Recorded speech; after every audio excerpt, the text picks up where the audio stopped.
Hello, Erin. Hello, Jess. How are you? I am really excited about today's episode. I cannot wait for our Fit and Flustered audience to get to know this guest a little bit more. Yes, But before we same. get to that, Erin, what's your word of the episode? Go with Zen because of our guest today. She's a yoga master. She's amazing. And her background is plants, greenery, Zen, calm. I feel calm in her presence. So I'm going with Zen. What about you? I love that so much. Right now, I'm feeling very crafty. One, because you're right. Lisa, your background is absolutely amazing in the crafts and the plants. I'm feeling it. Also, my book came back from the editor today, and I know I'm so excited. And there's this whole chapter about why crafting and plants are so important to your happiness. So I'm feeling that vibe. And then when we get done, I've got a brand new paint by number to get started on. That's my I evening, love it, guys. Jess. I love it. Right. So I'm feeling crafty. Lisa, what's your word of the episode? Joy. It's going to be joy. Love it. It's going to be joyful. Yes. Yep. Everyone, this is Lisa Greenbaum, and she, as Erin mentioned, is a delight, a yoga guru, a just lovely human. And she's going to tell you more about that. So we're going to let you introduce yourself, Lisa, as you tell us all about your experience as a fitness professional. So take it away. All right. So I have been teaching for almost 25 years coming up this fall. The frightening thing about that is that I started a little bit later. I didn't start right out of school or in university like some of my colleagues did who are hitting this milestone. But that door opening for me, which I kind of got pushed into a little bit. Someone, recruited me off the floor, as what's happened to most of us in group fitness. I got recruited off the floor and was like, oh no, I could never do that. I could never do that. She's like, yes, you can. I'm like, no, no, no, no, no. And I walked into my first training, and within minutes, it was like the entire direction of my life changed. And my first training was in Les Mills body flow, step body balance, body flow. I have a dance background, so was really drawn into, and have always been drawn into that side of fitness, which is funny because my besties, and as what happens when you teach and live and work at the gym, that you often end up with besties who are also teaching and living and working at the gym. But all of them taught and still teach more high intensity cardio. And I'm like, I'll hang out over here and do the stretching. So I taught body flow for many, many years. I taught body jam. I live up in Canada in Toronto. And so Les Mills in the Good Life Fitness clubs up here, we have the national license for it. So it's widespread. So those were the programs that I was teaching in the beginning for many, many years and loving. It was like my yin and my yang between dancing like a lunatic and then being zenned out. Okay. And then kind of stumbled into yoga accidentally around 2008, I think it was asked to go and check out this training, see what I thought of it. And again, not thinking anything of it, walked in, wasn't even thinking I was going to be a yoga teacher. And just within probably a couple hours of being inside the training, again, the direction of my life changed again. I was asked to become apprentice trainer, which was something that I'd always wanted to do with my career. And so that evolved one part of my journey, very much so, pushing me more into that ability to train the trainer, get up on stage, be present at multiple conventions and conferences all over the world. But then the other side to that was yoga, and not what happens on the stage and not what happens in the classroom, but what happens when you are actually doing the practices, meditation, reading the philosophy. And yeah, as I'm thinking, I'm like, I don't know what changed me more. Maybe it was just simultaneously, but all of the learnings that I had from yoga, even from those really early days, made a huge impact on my life, on my self-confidence, who I wanted to show up as a person. And then that just evolved. I was the director of a company, a yoga education company up here in Canada for many, many years, stepped away from that and was going to open a retreat business. The pandemic said, no, you're not, and brought me back into education. And then that's when I I started to write the curriculum for my 200-hour program, which became Sangha Yoga Collective, which is now the yoga education school that I run. And then, I don't know, it continues to unfold on a daily basis. I love your story because, and the word you just ended on is unfold. Your steps towards where you are now almost were this unfolding throughout time. And like one step led to the next. And as you said, you sort of like stumbled into yoga. Like you kind of just did a forward fold into the practice and school that you have now. Like everything, every step you've taken is carved part of that journey for you. Hearing you talk about how yoga has like changed things for you, your self-confidence and the way that you see the world and the opportunities that you've been presented, I think is very appropriate for how I always feel when I'm doing yoga. And the thing that always shocks me about yoga from the outside, if I'm just observing it, is it's so effortlessly beautiful. And when I am in it, I am like, this is the hardest thing I ever done. Why is it so hard? I will never be able to do a full bind. I just won't. So I think we need to put it out there that yoga is strength and it's toughness, but it's just this beautiful expression in movement. But just, Erin, to that part about the bind, I don't even know the last time I did one. Thank God, because I can't do it. I'll be doing it and like, I can't do it. Can't get there. I just think it's so cool that you were explaining yoga and all I could think of is like you're explaining perimenopause too. Like there was this correlation between those two things. Sort of stumbling into the next phase of. Yeah, there you go. The hardest thing you'll ever do while it looks very effortless to everyone else. And you are on your mat being like, what is happening? I don't get it. Right now I'm having a hot flash. Yes, exactly. Oh man. Okay. So Lisa, you've taught for over 2 decades, which is absolutely incredible. But there has to have been a time in your life while you were teaching where maybe you didn't feel your best, or perhaps you were injured, or maybe a little burnt out. Tell us a little bit about the time that you maybe were a little flustered. The time or the times? We'll take both. Both. Yeah. In 25 years, there's absolutely no way you get through your teaching career, unscathed with life. And I've had many, many days where I've, been just about to walk into class and the phone rings and you walk into class anyways and you show up anyways. Is there one that was like the pinnacle for you where you felt like this is the most stuck I've felt? Yeah. Actually, I think from that perspective, there was a time around 2018 and I was still working with the other company and things were growing very, very toxic. And it was a yoga education school and the business was not being run from a yogic perspective. And let me just put that aside, the yoga, whatever that means. It wasn't being run from a conscious perspective, like a conscious business. And long before I started running a yoga business, I'm like a serial entrepreneur. I had other businesses in the past. I had my own my own clothing line for many years. And so conscious business was something that was really important to me even before I knew what the word was. So now I'm in a yoga business and unfortunately was not being run from a conscious perspective at all. And there were a couple of years of ups and downs and just kind of like moving through it. And it's a good job. And, for as big as the industry has become, it's still kind of small and the opportunities are not enormous, especially from an education and a teaching perspective.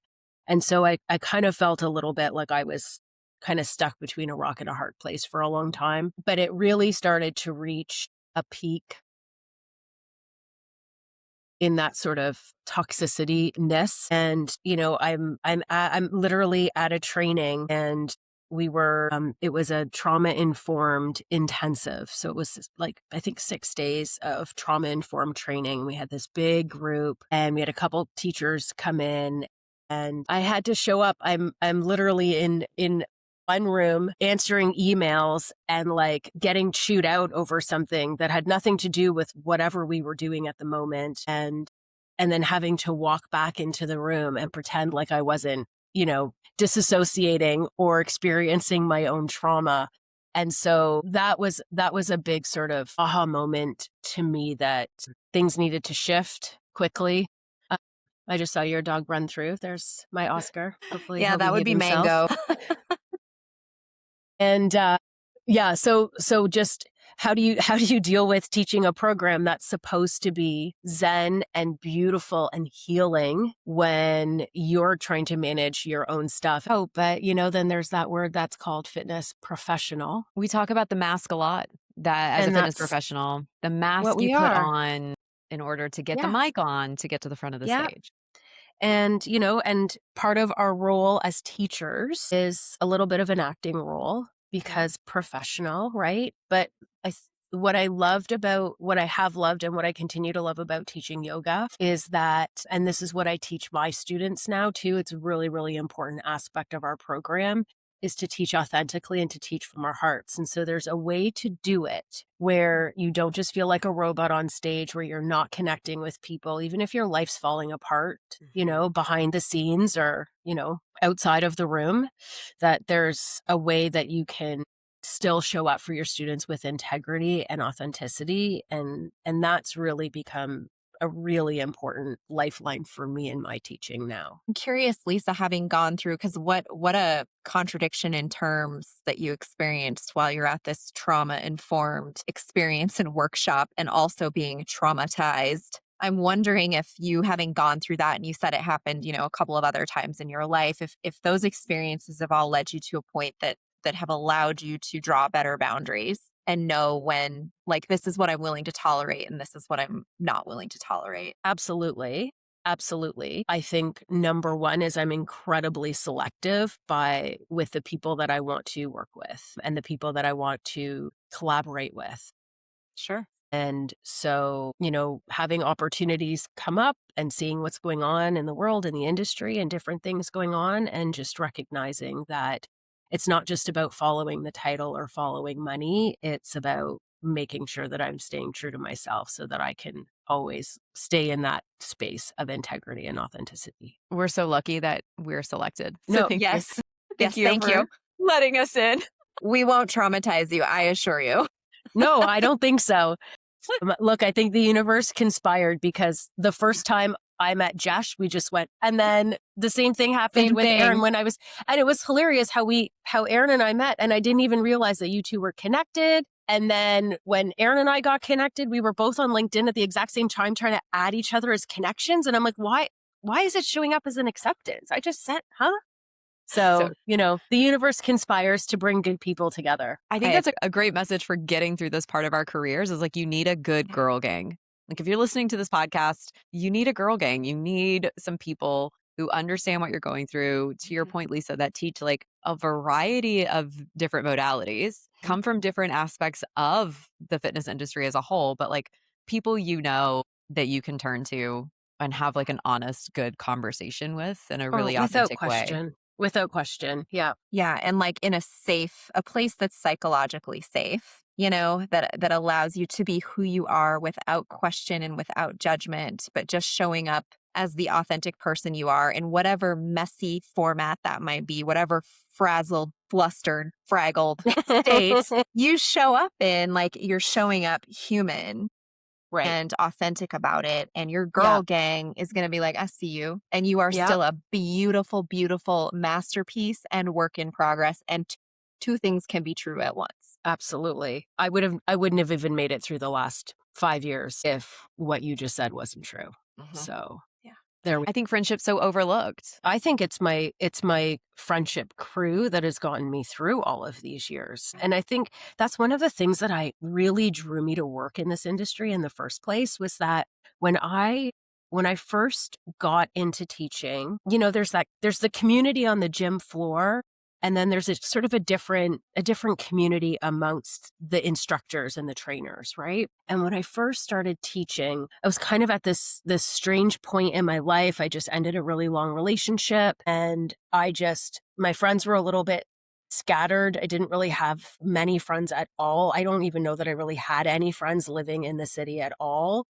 My two friends that I can think of off the top of my head that are still like family to me, they had really young babies. And so it was really hard for them to kind of get from the suburbs into the city and vice versa. And it was my crew that I met teaching that became like this whole new lifeline for me. And there's probably like 20 or 30 of us that would go out like every weekend, take over bars. And then, of course, they'd play some song that we knew from one of our classes, and we'd all be out there doing our knee repeaters and our tracks and stuff. But these are like I just went away.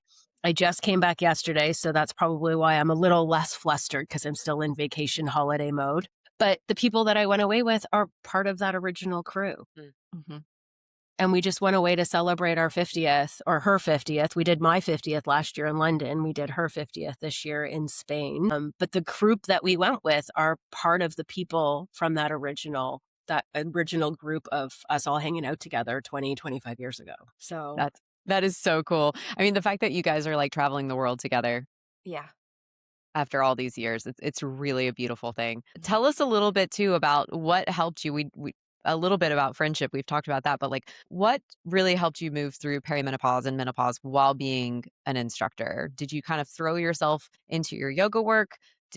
What helped you move through that very flustering middle age step?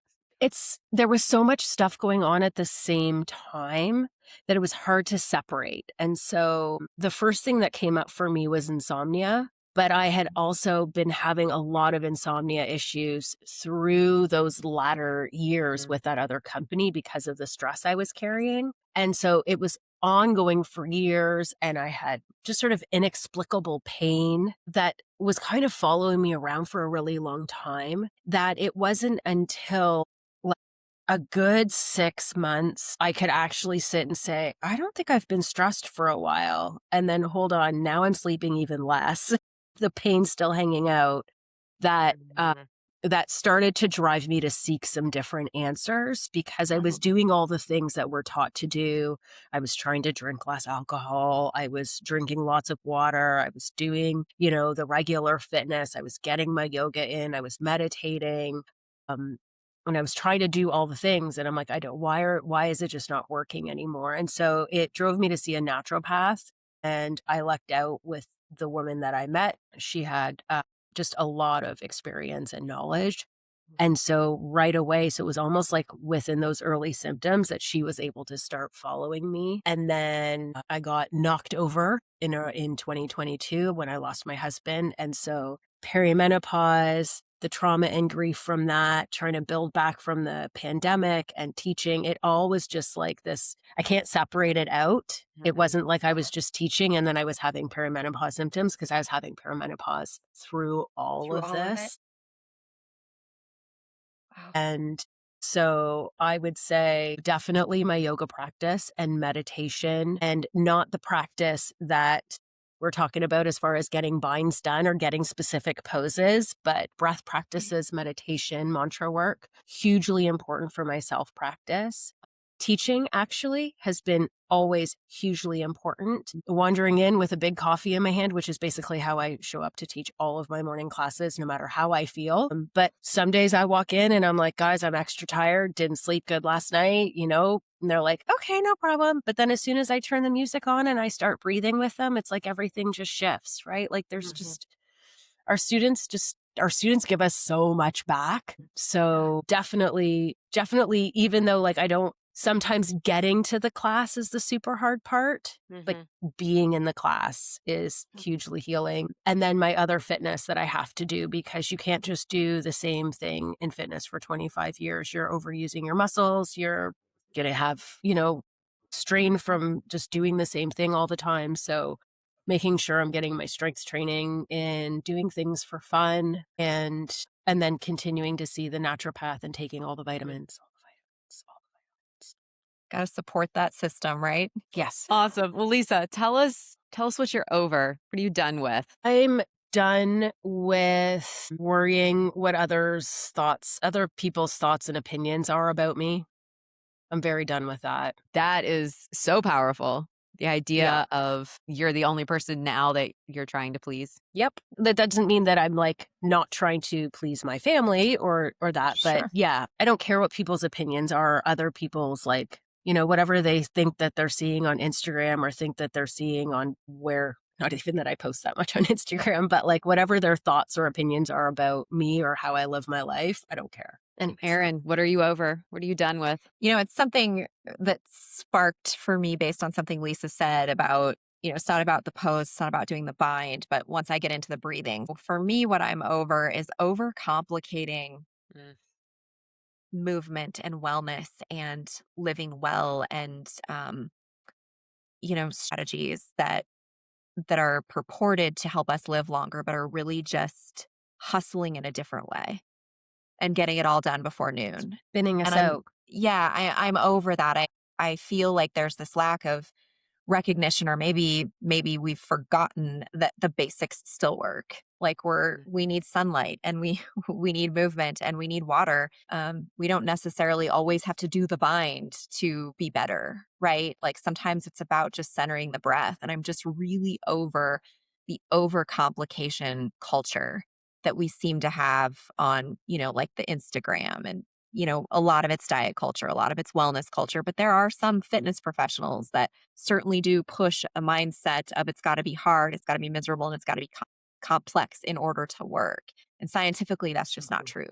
That's not where the evidence is. So I'm over muting the value of simplicity. That's a good one. I'm over the word burnout being overused because I think it's such a buzzword, and people think because they've had a bad day or a bad week, they immediately say, "Well, I'm just so burnt out." And burnout is excessive for a long period of time, right? And there's a big difference between burnout and boredom. And a lot of the clients that I'm working with right now, a lot of the businesses, they're not dealing with turnover because of burnout. They're dealing it because of boredom. And there's just like completely two different solutions to those aspects of things. But I think we all just kind of like gravitate towards using that buzzword of like, I'm so burnt out. And we use it like a badge of honor. Like I'm bragging about the fact that I'm so burnt out. Like that's not a good thing. You should not be striving to get to Friday in the most like burnt out on fire way possible. It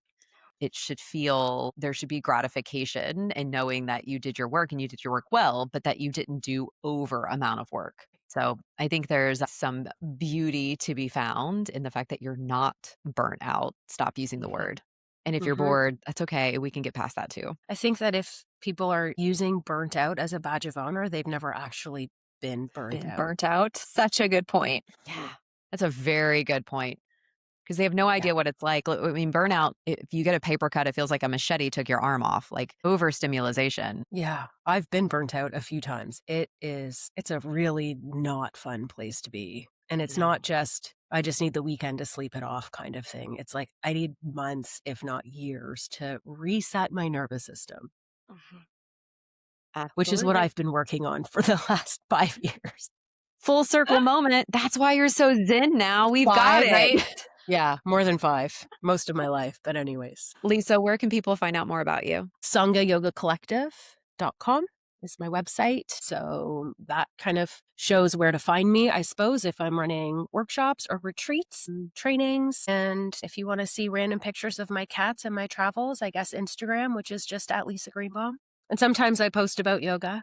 I try to think about doing stuff like that. Thank you, Lisa, for being here with us on this episode of Fit and Flustered. It was a joy. Yeah, thank you.